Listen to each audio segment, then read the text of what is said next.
Sound ಕೇಳಿಸ್ತಾ ಉಂಟಾ? ಗರಿ ಗರಿಯಾಗಿ ಉಂಟು ನೋಡಿ. ಹೊರಗಡೆಯಿಂದ ಎಷ್ಟು ಕ್ರಿಸ್ಪಿಯಾಗಿದೆ. ಒಂದು ಅರ್ಧ ಚಮಚ ಎಣ್ಣೆಯಲ್ಲಿ ಮಾಡಿರುವುದು, ಜಾಸ್ತಿ ಎಣ್ಣೆನೇ ಬೇಡ. ನೋಡಿ, ಇದು ಒಳ್ಳೆ ರೀತಿಯಲ್ಲಿ ಫ್ರೈ ಆಗಿದೆ. ಎರಡು ಸೈಡಿಂದ ಕೂಡ ತೆಗೆದು ಬಿಡುವ. ಹಾಯ್ ಎಲ್ಲರಿಗೂ. ಇವತ್ತು ನಾನು 1 ಕಪ್ ಸಬ್ಬಕ್ಕಿಯಿಂದ ಪಡ್ಡುವನ್ನು ಮಾಡ್ತಾ ಇದ್ದೀನಿ. ಇಲ್ಲಿ ನಿಮಗೆ ಸಬ್ಬಕ್ಕಿಯನ್ನ ನೆನೆ ಹಾಕುವ ಪಜೀತಿ ಇಲ್ಲ, ದಿಢೀರಾಗಿ ಮಾಡಬಹುದು. ಹಾಗೆ ಇದಕ್ಕೆ ಕಡಿಮೆ ಎಣ್ಣೆ, ಒಂದು ಅರ್ಧ ಚಮಚದಷ್ಟು ಎಣ್ಣೆ ಇದ್ರೆ ಸಾಕಾಗ್ತದೆ. ಹಾಗಾದ್ರೆ ಇದನ್ನ ಯಾವ ರೀತಿ ಮಾಡೋದು ಅಂತ ನೋಡುವ. ಅದಕ್ಕಿಂತ ಮುಂಚೆ ನನ್ನ ರೆಸಿಪೀಸ್ ಎಲ್ಲ ನಿಮ್ಗೆ ಇಷ್ಟ ಆಗ್ತಾ ಇದ್ರೆ ವಿಡಿಯೋಗೊಂದು ಲೈಕ್ ಕೊಡಿ. ಹಾಗೆ ವಿಡಿಯೋವನ್ನ ಫ್ರೆಂಡ್ಸ್ ಜೊತೆ, ಫ್ಯಾಮಿಲಿ ಜೊತೆ ಎಲ್ಲ ಶೇರ್ ಮಾಡಿ. ಚಾನಲ್ ಅನ್ನ ಫಸ್ಟ್ ಟೈಮ್ ನೋಡ್ತಾ ಇರೋದಾದ್ರೆ ಪ್ಲೀಸ್ ಸಬ್ಸ್ಕ್ರೈಬ್ ಮಾಡಿ, ನನಗೆ ಸಪೋರ್ಟ್ ಮಾಡಿ. ಓಕೆ, ಪಡ್ಡು ಮಾಡ್ಲಿಕ್ಕೆ 1 ಕಪ್ ಸಬ್ಬಕ್ಕಿಯನ್ನ ತಗೊಂಡಿದ್ದೀನಿ. ಇದನ್ನ ಹುರಿಬೇಕು ನಾವು ಮೀಡಿಯಂ ಫ್ಲೇಮ್ ಅಲ್ಲಿ ಸ್ವಲ್ಪ ಹೊತ್ತು, 3-4 ನಿಮಿಷ ಇದನ್ನ ಹುರಿಬೇಕು. ಇಲ್ಲಿ ಒಂದು ನೀವು ವಿಷಯ ಗಮನದಲ್ಲಿ ಇಡ್ಬೇಕೇನಂದ್ರೆ, ಇದನ್ನ ಕೆಂಪು ಮಾಡ್ಲಿಕ್ಕೆ ಇಲ್ಲ, ಕಲರ್ ಚೇಂಜ್ ಆಗಬಾರ್ದು. 3 ನಿಮಿಷ ಇದನ್ನ ರೋಸ್ಟ್ ಮಾಡಿದ್ರೆ ಸಾಕಾಗ್ತದೆ ಮೀಡಿಯಂ ಫ್ಲೇಮ್ ಅಲ್ಲಿ, ಆಯ್ತಾ?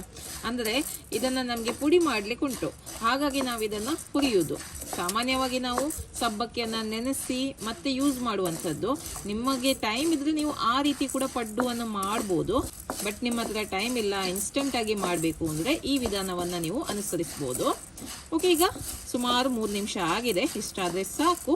ಈಗ ನಾನು ಫ್ಲೇಮ್ ಅನ್ನು ಆಫ್ ಮಾಡ್ತೇನೆ. ಸ್ವಲ್ಪ ಹೊತ್ತು ಇದು ತಣ್ಣಗಾಗ್ಲಿ, ಮತ್ತೆ ಇದನ್ನ ಪುಡಿ ಮಾಡುವ. ಓಕೆ ನೋಡಿ, ಇದು ತಣ್ಣಗಾಗಿದೆ. ಈಗ ಇದನ್ನ ಮಿಕ್ಸಿ ಜಾರ್ಗೆ ಹಾಕಿ ಪುಡಿ ಮಾಡುವ.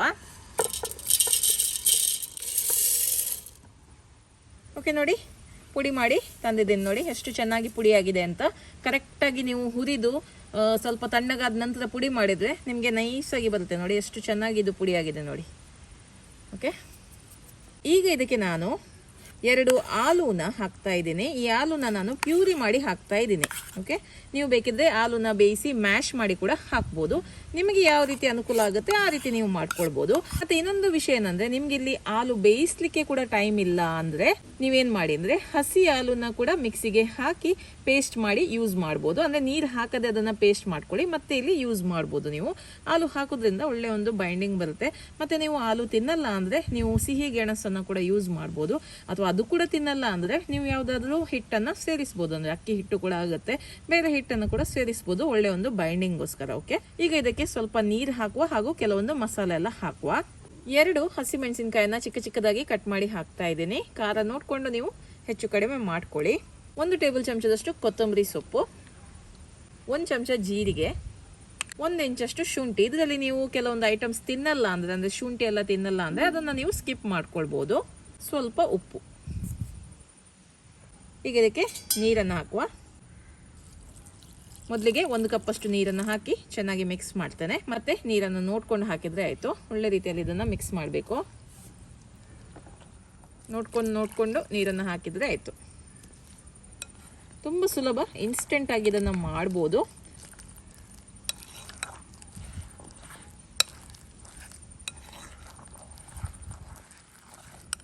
ನೋಡಿ, ಇಷ್ಟಾದ್ರೆ ಸಾಕು. ಸ್ವಲ್ಪ ಹೊತ್ತು ಇದನ್ನ ಹೀಗೇನೆ ಇಡುವ. ಅಷ್ಟ ತನಕ ಇದಕ್ಕೊಂದು ಚಟ್ನಿಯನ್ನ ಕೂಡ ರೆಡಿ ಮಾಡುವ. ಸಿಂಪಲ್ ಚಟ್ನಿ ಮಾಡ್ಲಿಕ್ಕೆ ನೋಡಿ, ಇಲ್ಲಿ ನಾನು 1 ಕೈ ಮುಷ್ಟಷ್ಟು ಕೊತ್ತಂಬರಿ ಸೊಪ್ಪು, 2 ಹಸಿ ಮೆಣಸಿನಕಾಯಿ, ಖಾರ ನೋಡ್ಕೊಂಡು ಹೆಚ್ಚು ಕಡಿಮೆ ಮಾಡ್ಕೊಳ್ಳಿ, 1 ಇಂಚಷ್ಟು ಶುಂಠಿ, ಅರ್ಧ ಕಪ್ ಅಷ್ಟು ಪುದೀನ ಸೊಪ್ಪು, 1 ಚಿಕ್ಕ ತುಂಡು ಹುಳಿ ಇಲ್ಲ ಅಂದ್ರೆ ನೀವು ನಿಂಬೆ ರಸವನ್ನು ಕೂಡ ಹಾಕ್ಬೋದು. ಹಾಗೆ ರುಚಿಗೆ ತಕ್ಕಷ್ಟು ಉಪ್ಪು. ಇದಿಷ್ಟನ್ನ ಮಿಕ್ಸಿ ಜಾರ್ಗೆ ಹಾಕಿ ಸ್ವಲ್ಪ ನೀರು ಹಾಕಿ ರುಬ್ಬಿ ತರ್ತೇನೆ. ನೋಡಿ, ಈಗ ಪಡ್ಡು ಮಾಡುವ. ಇಲ್ಲಿ ಒಂದು ಅರ್ಧ ಚಮಚ ಎಣ್ಣೆನ ಹಾಕಿದ್ರೆ ಆಯ್ತು. ಜಾಸ್ತಿ ಎಣ್ಣೆ ಬೇಡ ಇದಕ್ಕೆ. ಓಕೆ, ಸ್ವಲ್ಪ ಎಣ್ಣೆ ಇದ್ರೆ ಸಾಕಾಗ್ತದೆ. ಅಥವಾ ಎಣ್ಣೆ ಹಾಕದೆ ಕೂಡ ಮಾಡ್ಬೋದು. ಇದು ನಾನ್ ಸ್ಟಿಕ್, ಹಾಗಾಗಿ ಎಣ್ಣೆ ಹಾಕುವ ಅವಶ್ಯಕತೆನೇ ಇಲ್ಲ. ಓಕೆ, ಬೇಕಿದ್ರೆ ಮಾತ್ರ ಒಂದು ಅರ್ಧ ಟೀ ಸ್ಪೂನ್ ಅಷ್ಟು ಎಣ್ಣೆನ ಹಾಕ್ಬೋದು. ಈಗ ಹಿಟ್ಟನ್ನು ಸ್ವಲ್ಪನೇ ಇದರೊಳಗೆ ಹಾಕಿ ಪಡ್ಡುವನ್ನು ಮಾಡುವ. ನಾನು ಫ್ಲೇಮನ್ನು ಆನ್ ಮಾಡಲಿಲ್ಲ, ಎಲ್ಲ ಹಾಕಿದ ನಂತರ ಮತ್ತೆ ಮಾಡ್ತೇನೆ ಅಂತ ಹೇಳಿ ಲಾಸ್ಟಿಗೆ. ಓಕೆ, ಈ ಥರ ಹಾಕಿ ರೆಡಿ ಮಾಡಿ ಇಡುವ. ಮೊದಲಿಗೆ ನೀವು ಬೇಕಿದ್ರೆ ಇದೇ ಹಿಟ್ಟಿನಲ್ಲಿ ರೊಟ್ಟಿ ಕೂಡ ಮಾಡ್ಬೋದು. ಸಬ್ಬಕ್ಕಿಯ ರೊಟ್ಟಿ ಕೂಡ ಒಳ್ಳೇದಾಗ್ತದೆ. ಈ ತರ ಕಾವಲಿ ಇಲ್ಲ ಅಂದ್ರೆ ಸ್ವಲ್ಪ ಇದನ್ನ ಹಿಟ್ಟನ್ನ ತಟ್ಟಿ ರೊಟ್ಟಿಯನ್ನ ಕೂಡ ಮಾಡ್ಬೋದು. ಬಟರ್ ಪೇಪರ್ ಇದ್ರೆ ಅಥವಾ ಬಾಳೆ ಎಲೆ ಇದ್ರೆ ಅದರಲ್ಲಿ ನೀವು ತಟ್ಟಿ ಮಾಡ್ಬೋದು.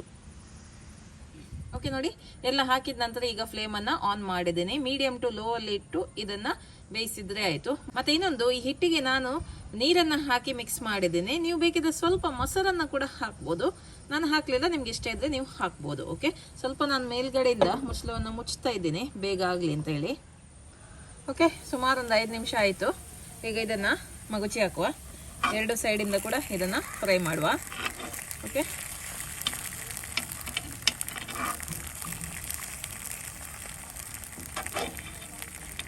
ನೋಡಿ ಇದು ಒಳ್ಳೆ ರೀತಿಯಲ್ಲಿ ಫ್ರೈ ಆಗಿದೆ. ಎರಡು ಸೈಡಿಂದ ಕೂಡ ತೆಗೆದು ಬಿಡುವ. ನೋಡಿ ರುಚಿಯಾದ ಸಬ್ಬಕ್ಕಿಯ ಪಡ್ಡು ರೆಡಿ ಆಗಿದೆ. ಸೌಂಡ್ ಕೇಳಿಸ್ತಾ ಉಂಟಾ? ಗರಿ ಗರಿಯಾಗಿ ಉಂಟು ನೋಡಿ. ಹೊರಗಡೆಯಿಂದ ಇಷ್ಟು ಕ್ರಿಸ್ಪಿ ಆಗಿದೆ. ಒಂದು ಅರ್ಧ ಚಮಚ ಎಣ್ಣೆಯಲ್ಲಿ ಮಾಡಿರುವುದಿದು, ಜಾಸ್ತಿ ಎಣ್ಣೆನೇ ಬೇಡ. ಓಕೆ, ಟೇಸ್ಟ್ ಮಾಡುವ.